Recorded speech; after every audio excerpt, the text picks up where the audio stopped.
నమస్తే, welcome to Leo. మనతో ఉన్నారు సీనియర్ జర్నలిస్ట్ హేమసుందర్ గారు. సార్ నమస్తే. నమస్తే సార్, హరిహర వీరమల్లు దాదాపు 5 ఏళ్ల తర్వాత ఇప్పుడు రిలీజ్ అవుతుందని చెప్పుకోవచ్చు. మొత్తానికి పవర్ స్టార్ స్టామినా కావచ్చు, పవర్ స్టార్ పవర్ కావచ్చు, ఎలా ఉంది ఇప్పుడు టికెట్ బుకింగ్ లో కావచ్చు, ఎలా చెప్తారు? బుకింగ్ లో చూసుకుంటే బుక్ మై షో చూస్తుంటే మనకి ఇంత ఫాస్ట్ గా నిన్న సాయంత్రం 6-7 గంటలకి స్టార్ట్ చేశారు బుకింగ్స్, ఓపెన్ చేశారు బుక్ మై షోలో. అది 24వ తారీఖు మార్నింగ్ 8 గంటల షో నుంచి మొత్తం బుక్ మై షో చేస్తే చాలా ఫాస్ట్గా బుక్ అయిపోయినాయి.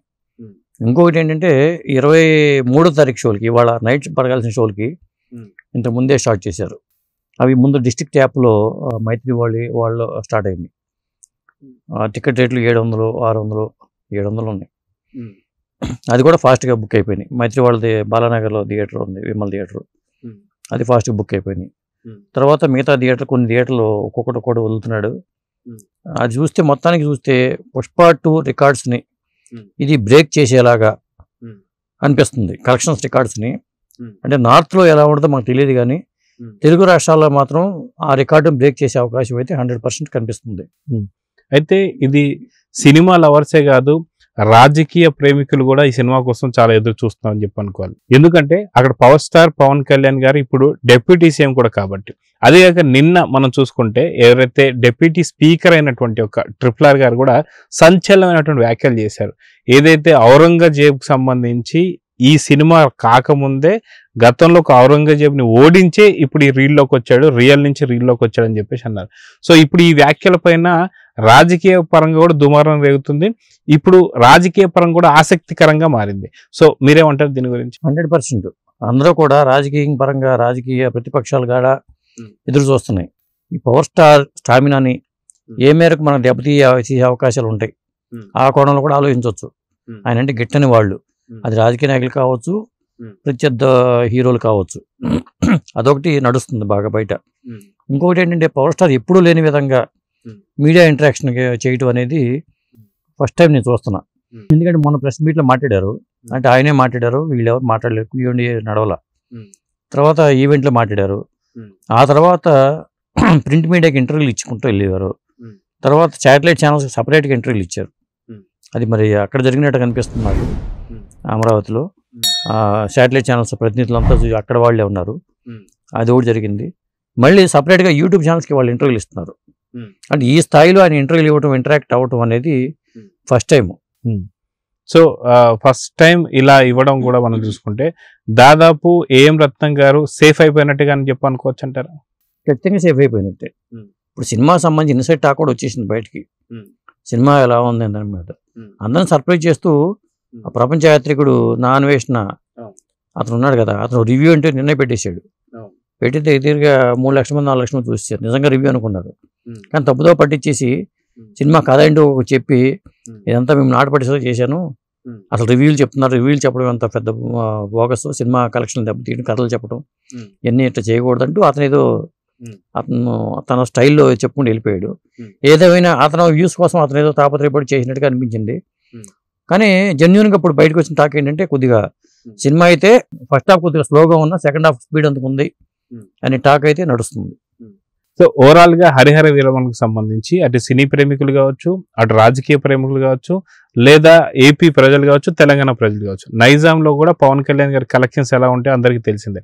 సో ఇప్పుడు ఓవరాల్ గా పాన్ ఇండియా సినిమా రాబోతుంది కాబట్టి, సో ఏపీ తెలంగాణ కాకుండా మిగతా రాష్ట్రాల్లో ఎలా ఉంది బుకింగ్స్ అంటే ఏం చెప్తారు?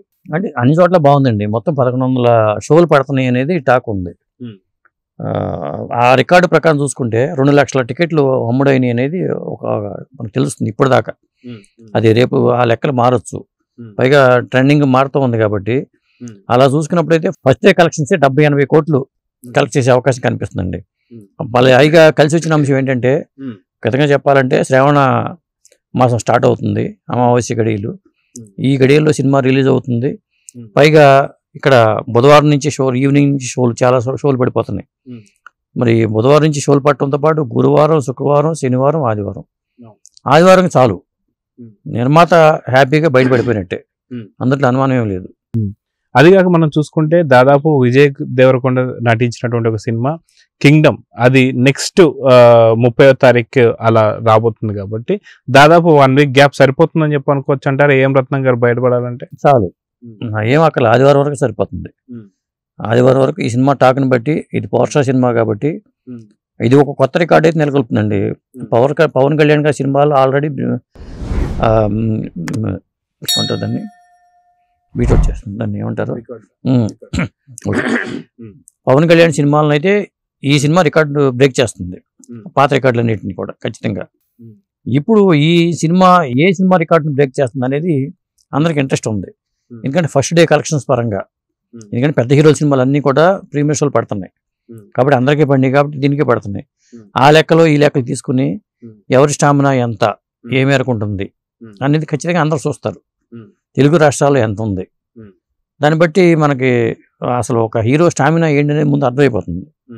చూడాలి మరి ఏం జరగబోతుంది అనేది. అంటే అది కాక చూసుకుంటే అల్లు అర్జున్ సంబంధించిన ఫ్యాన్స్ ఎవరైతే ఉంటారో కొంత నెగిటివ్ ప్రచారం చేస్తున్నారు అని చెప్పి, పుష్ప 2తో ఖచ్చితంగా దీన్ని కంపేర్ చేయాలని చెప్పి ఆ కలెక్షన్స్ ఈ కలెక్షన్స్ కావచ్చు ఇవన్నీ కూడా చూడాలని చెప్పి చూస్తున్నారు. కానీ వాస్తవానికి ఆ నిజంగా పుష్ప 2తో కంపేర్ చేయడం ఎంతవరకు కరెక్ట్ అంటారు?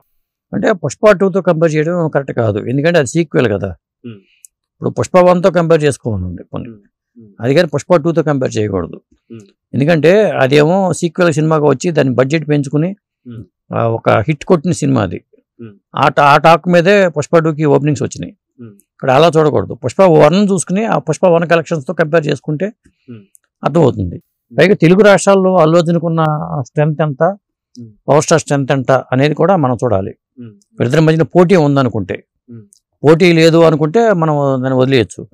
ఏదేమైనా ఒక హీరో స్టామినా తెలియజేయాలంటే ఇప్పుడు వాళ్ళు ప్రమోషన్ చేసుకుంటూ వెళ్ళారు, వీళ్ళు ప్రమోషన్ చేసుకుంటున్నారు తప్పని పరిస్థితుల్లో. కానీ వాళ్ళు ఎంత కలెక్ట్ చేశారు, వీళ్ళు ఎంత కలెక్ట్ చేశారు రికార్డులు ఎక్కడికి పోవు కాబట్టి, ఈ మధ్యకాలంలో వచ్చిన సినిమాలే కాబట్టి ఖచ్చితంగా ఆ పోలిక అనేది చూస్తారు అందరూ. సో చూద్దాం సార్, ఖచ్చితంగా ఫస్ట్ షోకి ఎలాంటి రికార్డ్స్ బద్దలు కొట్టబోతున్నాడు పవన్ కళ్యాణ్ గారు అనేది చూద్దాం మరి. నమస్తే. నమస్తే అండి.